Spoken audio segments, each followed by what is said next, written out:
What's up, y'all? Back again. Throwing off masks at Gates of Styx here in video 106.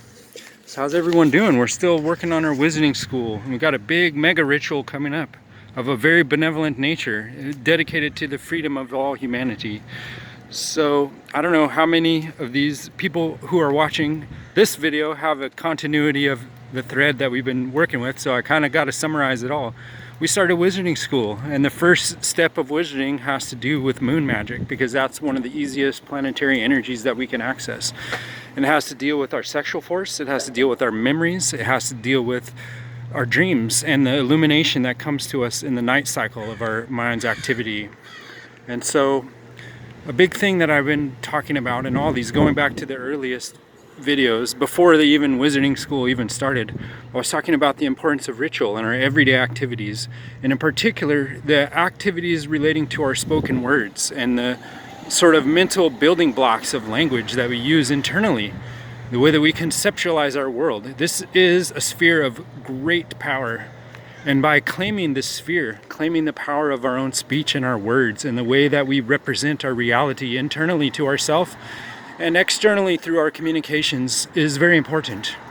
And this is why one of the main facets of fascism and, dominance and control worldwide for the span of human history has been erasing the myths and the heroic ancestors of all the tribes, to get them all subservient to this one ring, this global Babylon cult that's running everything. Because if any tribe and any chieftain and any king could be considered proud of his heritage and his bloodlines, he would never ever submit to this fascistic system that we live in. And I mean, the EU is Hitler's wet dream, but yet all these communists nowadays are just getting on their knees to the EU, and they love that shit. But yet if someone does something they don't like, they'll call that person a Nazi. Meanwhile, they're all building the bricks and mortar of Hitler's wet dream, which is the EU. And this is a historical fact which is completely undisputable. It is so obvious and so apparent to anybody with a very juvenile level comprehension of history. But another thing people don't understand is that the force behind Hitler was banking dynasties of Germany, and he was their bitch boy.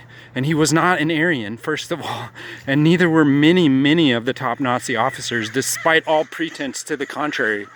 So what we're left with is a situation now where the whole drama of World War II, and the Crusades for that matter, is still being played out on the stage of Europe, and is influencing the entire world.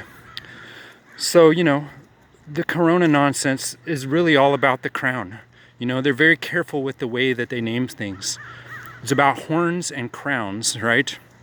So look at how these crowns, have these little horns on them, right? It's like a crown of thorns around the head. And so then what's a horn, what's the connection between a horn and a crown?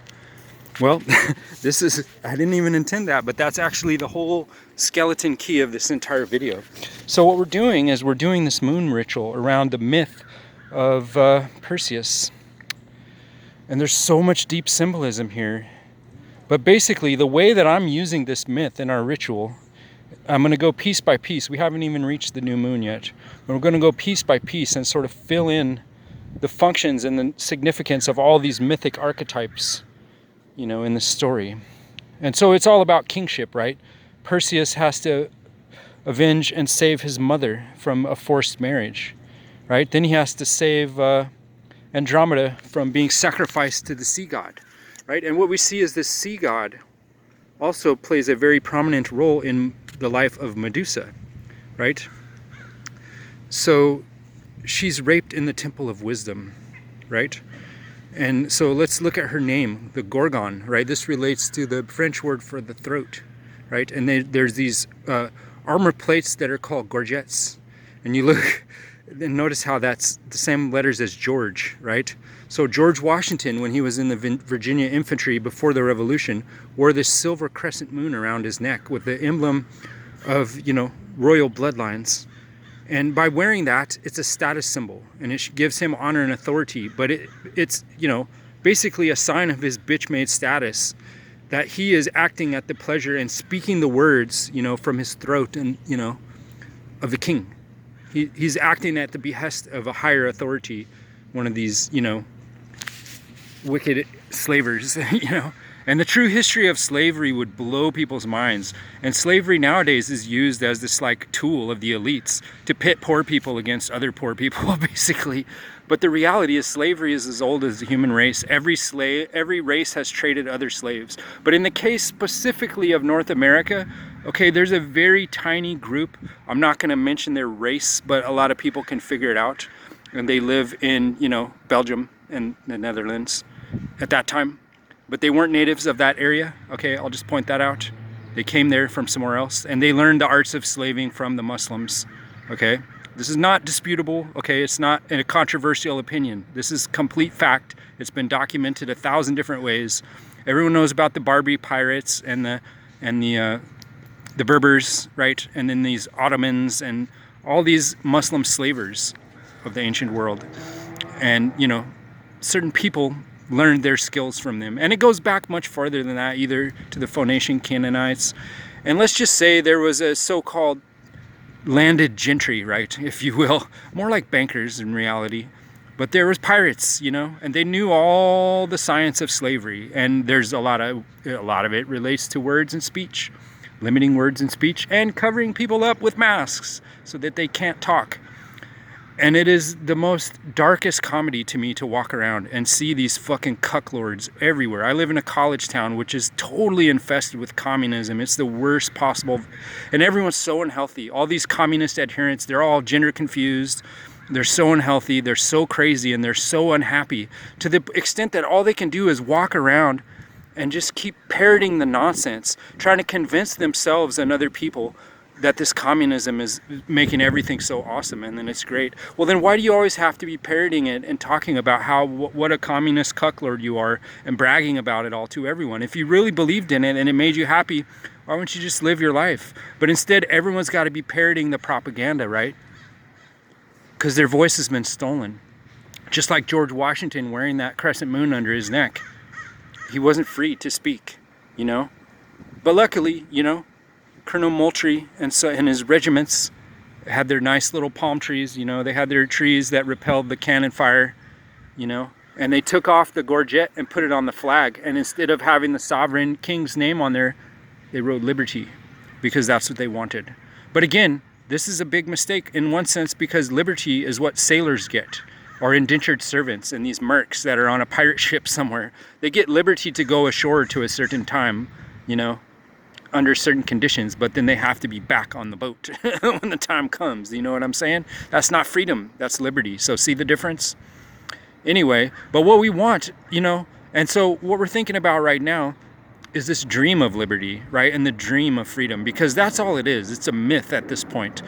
And, you know, granted, due to these events of the American Revolution, it's perhaps accurate to say that a lot of people gained an increasing degree of freedom and liberty, but they were not truly free, and we're less free than ever now due to constant surveillance and, you know, self-policing through this political correctness, taking our power of speech away. So we're trying to get rid of that. But let's look at this gorgon, right? This gorgon, this neck lady. Medusa is the guardian, right? She guards the shrine of Athena in wisdom, right? And it's her head that has all this power and this venom that can slay even the mightiest titans and turn them to stone, right?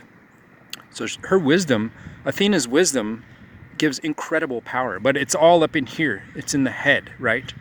And so if you can't speak and express your speech, your gorge, you can't gorge yourself because you're getting choked out like one of these masons with the cable tow around their neck and all their BDSM, like autoerotic asphyxiation and stuff like that. You know, that's the kind of trip that we're in right now. And everyone, so if you look at this word masks, right? Everyone's wearing masks, right? But just flip it around and you'll see that it's just scams. Masks don't do anything. They have no effect against the virus. I'm sorry. And this is well known. That's what blows me away, is that this is so well known. Study after study. I mean, this was known in the Spanish influenza 104 years ago. They knew this, okay?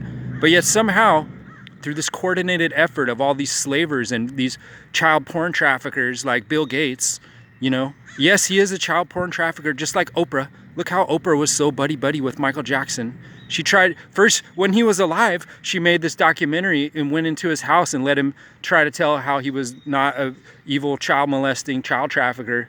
She gave him a chance to convince everyone, just like she gave Michael Aquino to go on TV and talk about all his Satanism on her Oprah show. And that's why Oprah became a billionaire. She made friends with Bill Gates and Ted Turner and Michael Jackson. And as soon as Jackson dies, she makes a movie, Leaving Neverland, about how he was an evil child rapist. So what's up, Oprah? How come you flipped around like that as soon as he died? You know, Oprah's one of these eugenicists, okay? So, okay, let's check this out. Bill Gates got an island. Oprah got an island. Jeffrey Epstein got an island. Peter Nygaard got an island. What are they doing on these islands with these little people? You know what I mean? So we don't stand for that. And just like Perseus went and used the head of the gorgon, he used the power of that free speech and Athena's wisdom to slay the Titans. He freed his mother and he freed Andromeda from the slavery of this Poseidon, this evil sea god, and his kraken, you know? So that's what we're here today to think about, is this power of speech and how the power of speech and communication and Athena's wisdom ends slavery, you know? But if you're masking yourself, you know, and gorging your gullet too much, you're never going to be free. You're never going to speak out, and you're never going to take action when the time comes. And so you be a slave by choice and consent and by your silence. And so we don't want to do that anymore. And the only way we can end this is by doing something, okay? And that's what I'm saying, is how every little action we take and all the words that we say, no matter where you are, no matter what you're doing, even if you're one of these Babylon Gali that's working for the system, because most of humanity is right now. But even if you are in that situation, there's little things you can do symbolically to show the fact that you do not endorse their global slavery system and their fake currency and all their manipulations and slavery on a velvet glove and this velvet little gorget, this little choke out rope around their neck, you know? It's silky and smooth if you get money and you get paid and you're one of these Gali, you know, one of these Gauls and these golems, right? Choking out. You choke on your own words if you're golem, right? Because your throat's clenching up because you can't speak the truth. That's what all these blackmail rings and all these, you know, child porn rings and, you know, Epstein Island, it's all about getting you in, getting you blackmailed because you know something secret. You saw something and you know something and you experienced something, and they probably forced you to do something very gruesome, very despicable, very anti-human, that engenders such an incredible amount of shame that you stay silent about the whole thing. So what we're doing is we're breaking that ritual. We're stamping on the ground with Pegasus' sacred hoof, and we're creating the spring of purification, forgiveness, and we're opening this rabbit hole, and we're letting all this black bile and toxic fecal matter and poison and venomous nastiness to bubble up to the surface, because that's the only way it's going to heal. We all have to acknowledge what we see and what we know, and we have to speak out, and we have to dissent, and we have to stop participating in this wicked system. And how do we do that? We use the power of our speech. We use the power of our ritual activities and the symbolism that we employ in everything that we do to express and radiate and resonate out with our spirit of freedom and our free speech. This is what frees humanity, okay? You don't need guns. You don't need Bibles in their babble, okay? You don't need a suit of armor and a silver plate around your throat to protect you. What you need is the power of speech, to tell the truth, to expose the lies, to use your intellect and Athena's wisdom and break apart and dismantle all their lies and their self-contradictory nonsense propaganda. Break it apart. Set an example for the people around you, because all together through our minds, that's a resonance. We're all connected through this web of interconnected causality, and every word that we speak and every motion that we do with our limbs and our hands and our fingers, it's all sacred and it all has power.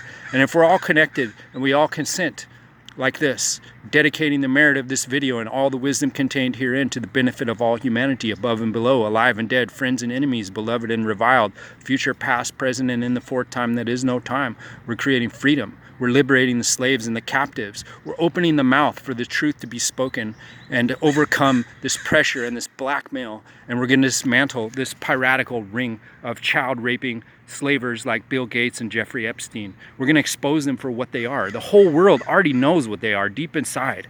And so now we're exposing it. We're speaking out. We're ending their scams and their masks. We're throwing off the gorget and we're gonna have freedom at last.